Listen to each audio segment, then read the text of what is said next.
Doctor ইউনূসের মুখোমুখি হতে কি ভয় পেয়ে গেলেন মোদি?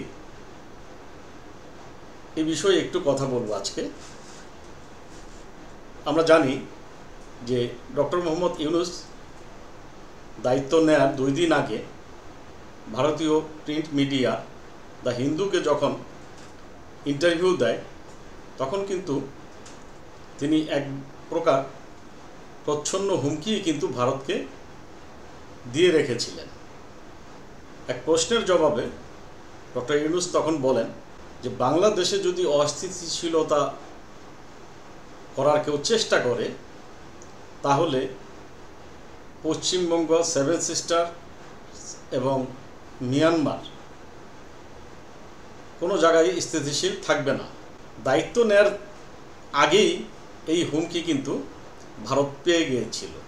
ঠিক একইভাবে পরবর্তীতে আমরা কি দেখি, এই সরকার ক্ষমতায় আসার পরে ভারত বিভিন্নভাবে সাম্প্রদায়িক উস্কানি দিয়ে তাদের গদি মিডিয়া, তাদের সোশ্যাল মিডিয়া এবং সরকার নিয়ন্ত্রিত বিভিন্ন এজেন্ট এই দেশে সাম্প্রদায়িক দাঙ্গা লাগানোর চেষ্টা করে, কিন্তু বাংলাদেশ স্ট্রংলি সেটাকে নিন্দা করে।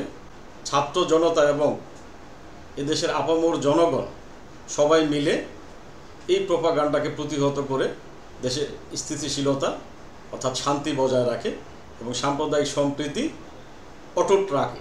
ভারত এখানে ফেল করে। পরবর্তীতে ভারত আমাদের দেশে যে অযাচিতভাবে ফেনী নদীর পানি প্রবাহ বাড়িয়ে দেয় এবং নিয়ম অনুযায়ী আগাম যে সতর্কতা আমাদের জানানো কথা, সেটা আগাম আমাদেরকে কিছুই না জানিয়ে একেবারে অপ্রস্তুত অবস্থায় আমাদেরকে ডুবিয়ে মারার চেষ্টা করে। এটাও এই দেশের সকল জনগণ একতাবদ্ধ হয়ে একসাথে মোকাবেলা করে এবং এক্ষেত্রে ভারতের বিরুদ্ধে এ দেশের জনমত আরও উস্কে ওঠে। ঠিক পরবর্তীতে আমরা এটাও জানি যে বর্ডার কিলিংয়ের ব্যাপারে ভারতের বিরুদ্ধে প্রতিবাদ করা হয় স্ট্রংলি, যা গত 16-17 বছরে আমরা দেখিনি। আবার পালিয়ে যাওয়া শেখ হাসিনা যখন ওই দেশে বসে বিভিন্ন উস্কানিমূলক তৎপরতা চালানোর চেষ্টা করে আমাদের এই দেশে, তখন ভারতীয় প্রেস মিডিয়া পিটিআইকে ডক্টর ইউনূস এক সাক্ষাৎকারে বলে দেন যে ভারতে বসে শেখ হাসিনা যত কথা কম বলবে ততই ভালো, চুপ করে থাকতে হবে তাকে। এক প্রকার ভারতকেই বিষয়টি জানিয়ে দেওয়া হলো যে তার দায়িত্ব শেখ হাসিনাকে চুপ করিয়ে রাখা। যেভাবে মেরুদণ্ড সোজা করে ডক্টর মোহাম্মদ ইউনূস কথা বলছেন এবং যে বডি ল্যাঙ্গুয়েজ তিনি দেখাচ্ছেন, আমার ধারণা মতে স্বাধীনতার পর অর্থাৎ 1971-এর পর এই পর্যন্ত কোনো সরকার দেখাতে পেরেছে কিনা আমার জানা নেই। এতে আমাদের যে মনোজগতের জাগরণ, যে অফেন্সিভ অবস্থায় আমাদের যে উত্তরণ, এতদিন আমরা ছিলাম সবসময় ডিফেন্সিভ মোডে, বা আমরা দেখে এসেছি প্রতিটা সরকারকেই ডিফেন্সিভ মোডেই খেলতে। এখন খেলা হচ্ছে অফেন্সিভ মোডে, অর্থাৎ রাষ্ট্র আমি যত ছোটই হোক, 18 কোটি মানুষ সে বসবাস এখানে, এটা মোটেই ছোট বিষয় না, ছোট বাজার না।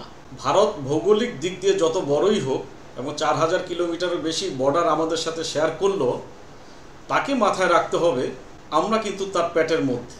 অর্থাৎ তাদের অ্যাটিটিউড যদি, দাদাগিরি সুলভ আচরণ যদি এই দেশের উপরে চলমান থাকে, এই দেশ কিন্তু ছেড়ে কথা বলবে না, যেটা ভারত এর আগে কখনো ফেস করেনি, এখন ফেস করছে। এবং ডক্টর ইউনূস মিডিয়াকে এটাও বলে রেখেছে যে এ মাসের শেষের দিকে যে জাতিসংঘে সম্মেলন আছে, সেই সম্মেলনে এক ফাঁকে তিনি ভারতীয় প্রধানমন্ত্রী নরেন্দ্র মোদির সাথে সাক্ষাৎ করতে চান, অর্থাৎ কথা বলতে চান। ভারতের এখন পর্যন্ত মনোভাব যা দেখছি, তারা এই আহ্বানে, ডক্টর মোহাম্মদ ইউনূসের এই আহ্বানে আমার কাছে স্পষ্টই মনে হচ্ছে যে মোদি সাহস পাচ্ছেন না ডক্টর মোহাম্মদ ইউনূসের মুখোমুখি হতে। এবং একই সাথে আমরা দেখি যে ভারতীয় যে প্রতিরক্ষা মন্ত্রী রাজনাথ সিং, তিনি কি বলেছেন?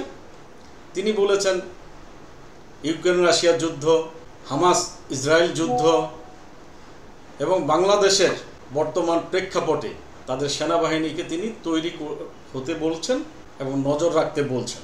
তার এই বাংলাদেশকে জড়িয়ে কথা বলা, তাদের আর্মিকে প্রস্তুত রাখা, এটা প্রচ্ছন্নভাবে আমাদেরকে আসলে হুমকি দিচ্ছেন।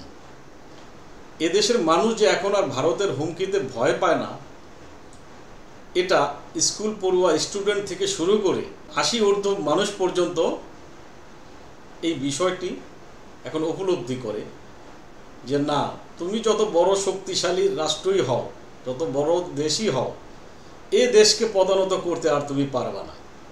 এদেশের মানুষ, ছাত্র জনতা সবাই কিন্তু এখন জেগে আছে। গত 16 বছরে হয়তো কিছুটা ঘুমিয়েছিল বা ঘুম পাড়িয়ে রাখা হয়েছিল, এখন কিন্তু রাজনাথ সিংয়ের হুমকি আর নরেন্দ্র মোদীর বিদেশ নীতি অর্থাৎ বাংলাদেশের নীতি, কোনোটাই এই দেশের মানুষ আর তোয়াক্কা করে না। তারা এটা কেন করছেন? রাজনাথ সিং কেন হুমকি দিচ্ছেন? আপনারা জানেন যে মানুষ যখন ভয় পায় তখন কিন্তু সে ভয় দেখায়। সাপ কখন ফোনা তুলে সবল দেওয়ার চেষ্টা করে? যখন সে চিন্তা করে যে তার বিপদ সামনে, তাকে আত্মরক্ষা করতে হবে, সেই আত্মরক্ষার জন্যই সে ফোনা তোলে বা ছবল দেওয়ার চেষ্টা করে। রাজনাথ সিং কিন্তু এখন বিপদ বুঝতে পেরে আত্মরক্ষার স্বার্থেই কিন্তু হুমকি দিচ্ছেন এবং এই হুমকির মধ্য দিয়ে এটাই প্রমাণিত হচ্ছে যে ভারত সরকার এবং নরেন্দ্র মোদী ভয় পাচ্ছেন আমাদেরকে, বাংলাদেশকে ভয় পাচ্ছেন আমাদের ডক্টর মোহাম্মদ ইউনূসের মুখোমুখি হয়ে কথা বলতে।